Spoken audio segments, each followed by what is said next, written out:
New York Islander fans are absolutely livid after two controversial calls cost them a game that they desperately needed against the Dallas Stars. We're going to be talking about those calls in this episode of Islanders Digest, and also talking about how this loss is going to impact their playoff chances moving forward. But before we get into all that, be sure to subscribe to the channel, subscribe to Islanders Digest, and be one of our first 100 subscribers. If you're an Islander fan and you want more Islanders content, this is the channel to subscribe to. Now, I'm just going to come out and say it. I am genuinely shocked that Casey Ciziquez got a penalty for this hit. I honestly cannot believe not only that this was called a penalty, but this was called a 5-minute major and a match penalty. First, let's take a look at what the point of contact looked like, because this is really important for a play like this. We're going to get a little into the rules. I have some screenshots so we can look into what exactly the NHL rules say, but I think it is really clear from this image that the primary point of contact in this hit was Bichel's shoulder. It was primarily a hit to his chest, to his shoulder. Yes, there was some head contact, but no, I don't think this was a malicious play. And honestly, I don't think that Bichel was in the best position to receive a hit, and that is on the player.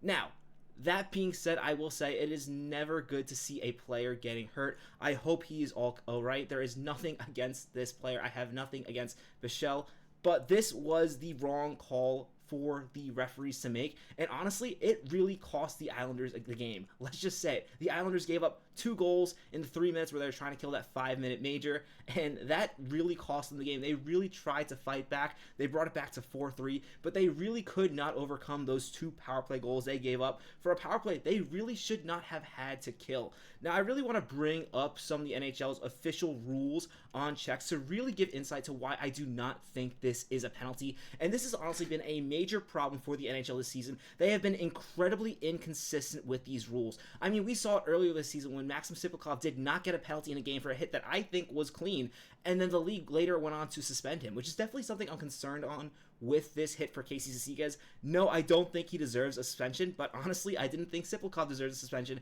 and he got a 3-game suspension for a hit that I thought was clean. For a legal check to a head has to be check has to be hit that results in contact to the head, where the head was the main point of contact, and such contact to the head was avoidable, is not permitted. We're going to go right back and look at the image of this hit. The head is not the main point of contact. If you look at the hit, he really hits him in the chest. He does nick him in the shoulder. And, he does nick him with his shoulder to the head. I'm not going to pretend like Casey Ciziquez made no head contact in this play. But based on this rule, this hit is not an illegal check to the head. And some other things you have to consider is whether or not the play was malicious or not. This was clearly not a malicious play. Casey Ciziquez is not a malicious player. Now, you could say that this was one of those reverse hit situations, and technically I know announcers love to talk about these reverse hits. Realistically, reverse hits are not a part of the game. They're not in the rule book. Technically, a reverse hit is interference. So if the refs came together and called this hit an interference penalty, they would have had to do it live. They couldn't do that after a review. But if they called this an interference penalty, I would have no problem with that. As we can see from the image, the puck is in the vicinity, but Bichel does not have control of the puck. So if you want to call this an interference penalty, I would not argue with that, and that would end up having the 2 penalties offsetting. There would have been a 4-on-4, and then we would have resumed to 5-on-5 hockey. The Islanders would not have given up those 2 short-handed goals.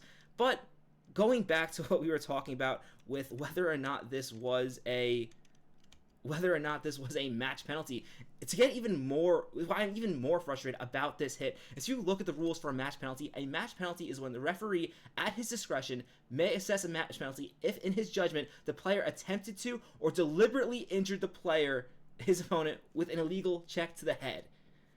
So right here, this is one of the big problems I have with this rule, and why I think the refs definitely made the wrong decision with this call. Recently this year, we've been seeing the refs use this match penalty rule to kind of give a 5-minute major and then check on the hit to see whether or not it was malicious, because they can review the hit, and if they think it's a clean hit, they can take the penalty off the board. The problem with this is this match penalty rule is only supposed to be used to see whether or not the hit is malicious. The match penalty is only supposed to be there if the player is deliberately trying to injure the player. I mean, we actually saw a hit earlier today with Zegras making a hit that was clearly way more malicious than this hit here, and it wasn't even called a penalty on the ice. So to see this be called a penalty makes absolutely no sense, in my opinion. The refs definitely made the wrong call, and it is just really unfortunate both for the Islanders and Casey Cizikas, because they end up giving up two goals, and he was not able to play for the rest of the game. Now, hopefully the league does not take further action on this hit. I don't believe they should take further action.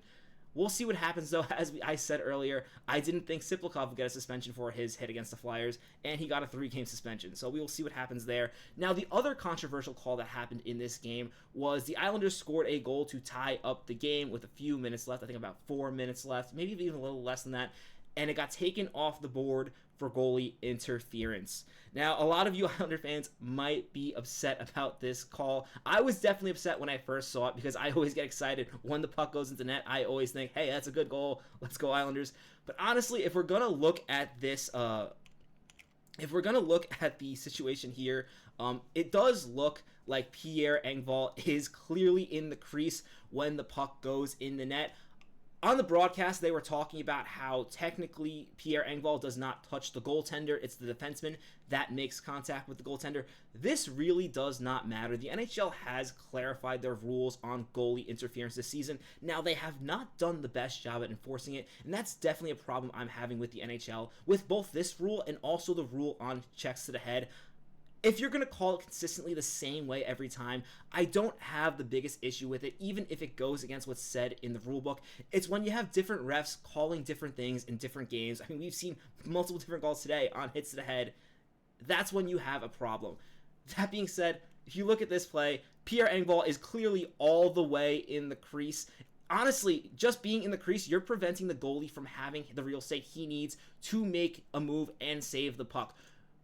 You should not be in the crease unless the puck goes into the crease first. This is definitely no goal. Realistically, when a player is in the crease like this, the ref should blow the whistle. This was definitely no goal. The refs made the right call. It's unfortunate that the Islanders did not get a goal here. It would have been nice to get a goal back after the refs kind of screwed them over earlier on in the game, but I do not think this was the wrong call. It's unfortunate. I really wish it was a goal. Now, we have a different situation if the defenseman is making contact with the goaltender and Pierre Engvall's skate is just outside the crease, then I think you have a good goal.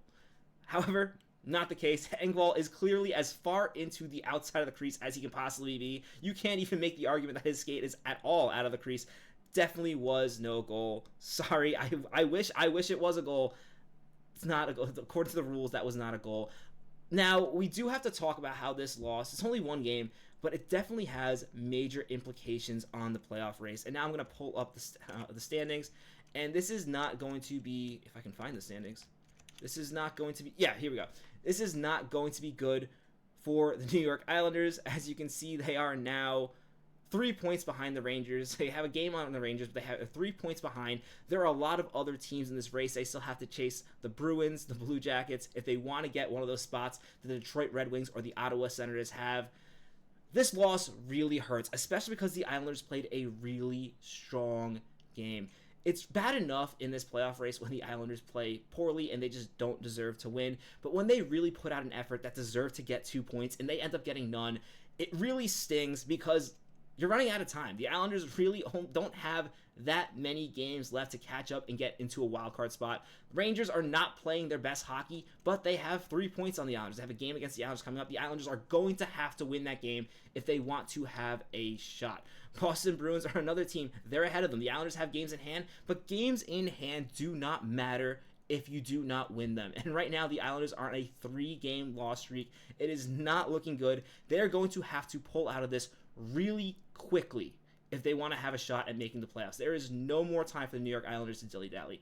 Let me know in the comments what you think of the Casey Cizikas controversial play and the Pierre Engvall no goal. Do you think Casey Ziquez deserved further discipline for his hit, or do you think it should not have been a penalty at all? Further on, I don't think it was a goal. Let me know whether or not you think that goal should have counted. Thank you so much for watching this video. Be sure to subscribe to the channel, and as always, let's go Islanders.